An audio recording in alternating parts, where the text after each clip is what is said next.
በባለፉት 9 ወራት የባህልና ዲፕሎማሲ በባህልና ስፖርት ዘርፍ ከተሰሩ ስኬታማ ስራዎች መካከል በዋነኝነት የሚጠቀስ መሆኑን የባህልና ስፖርት ሚኒስትር ሸዊት ሻንካ አንስተዋል።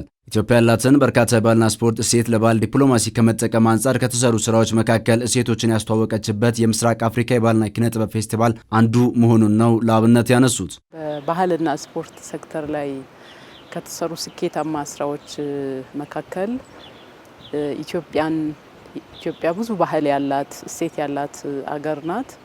ኢትዮጵያ ላይ ያሉ ድንቅ ባህላዊ እሴቶችን ለዲፕሎማሲ ከመጠቀም አንጻር የምስራቅ አፍሪካ የባህልና ኪነ ጥበብ ፌስቲቫል ያደረግንበት ኢትዮጵያ ላይ ያሉ ጠቃሚ እሴቶችን ለምስራቅ አፍሪካ ወንድምና እህት የሸጥንበት የምስራቅ አፍሪካ ያሉ ኪነ ጥበብ ባለሙያዎች ወደ 8 የሚሆኑ ምስራቅ አፍሪካ ባህል ሚኒስትሮች ከነ ባህል ቡድናቸው መጥቶ የራሳቸውን ባህላዊ እሴቶቻቸውን ያቀረቡበት ኢትዮጵያ ላይ ያላትን ባህላዊ እሴቷን ለብሪክስ አገራት ለማቅረብም ጭምር ዝግጅት ላይ ያለንበት።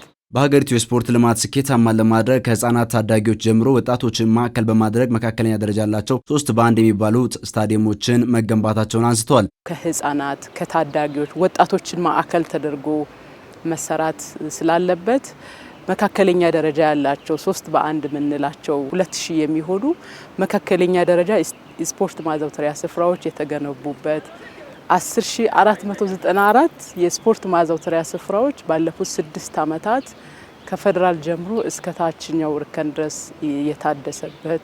ከለውጡ በፊት ተጀምሮ ሲስተጓጎል የነበረው የአደይ አበባ ስታዲየም ግንባታ ቀሪ ስራ ተለይቶ በሁለት ሎት ተከፍሎ ለኮንትራክተሮች መሰጠቱን አክለዋል።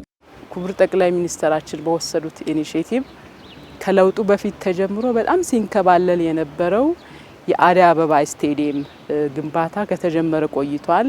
ቀሪ ስራ በሙሉ ተለይቶ በሁለት ሎት ተከፍሎ ለሚሰሩ ኮንትራክተሮች የተሰጠበትና በየአካባቢ ያሉ በየክልሎችም ያሉ ከለውጡ በፊት ተጀምሮ ሲንከባለሉ የነበሩ ስፖርት ማዘውተሪያ ስፍራዎች ግንባታ የተጀመረበት አዳዲስ ትላልቅ ስታዲየሞችም በየክልሎች ግንባታ የተጀመረበት። ኢትዮጵያ ውስጥ ያሉ ባህላዊ እሴቶችን ለሕዝቦች አብሮነት ለጋራ ማንነትና አሰባሳቢ ትርክትን ለመገንባት በተሰሩ ስራዎች ከክልል እስከ ዞን ያሉ የኪነ ጥበብ ባለሙያዎችን መሳተፋቸውንም ጠቁመዋል። ከየትኛውም ጊዜ በላይ ለባህል ለኪነ ጥበብ ለስፖርት መንግስት የሰጠው ትኩረት የሚጨበጥም በተጨባጭ የሚቆጠሩ ውጤቶችን ማየት የጀመርንበት ጊዜ ነው የምንገኘው። ኢትዮጵያ ላይ ያሉ ጠቃሚ ባህላዊ እሴቶቻችን ለህዝቦች አብሮነት፣ አንድነት፣ የጋራ ማንነት ግንባታ አሰባሳቢ ትርክትን ከመገንባት አንጻር ከፌደራል ጀምሮ እስከ ክልል እስከ ዞኖች ድረስ ያሉ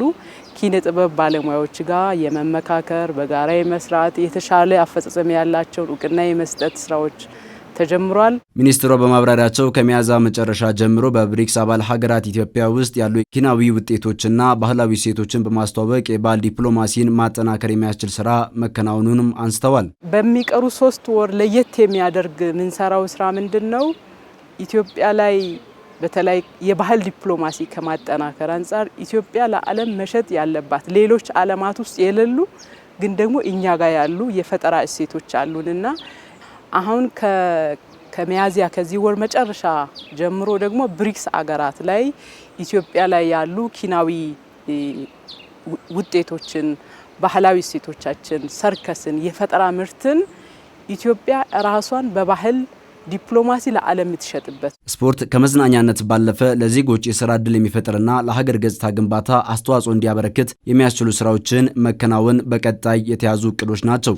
ስፖርትን ከጨዋታነት ባለፈ ስፖርትን ከመዝናኛነት ባለፈ ለዜጎች ስራ ዕድል የሚፈጥር የአገር ገጽታ የሚገነባ መሳሪያ አድርገን መጠቀም ላይ ከምንም በላይ በቀረው ወራት በልዩ ሁኔታ አትኩረን የምንሰራቸው ስራዎች ይሆናሉ። ስፖርት ለበርካቶች የሥራ ዕድል መፍጠር የሚያስችል አቅም ያለው በመሆኑ የስፖርት አስተዳደር ስርዓት እንዲኖር የተጀመረ የሕግ ማዕቀፍና የፖሊሲ ማሻሻያዎች እስከ መስከረም እንደሚጸድቁም ጠቁመዋል።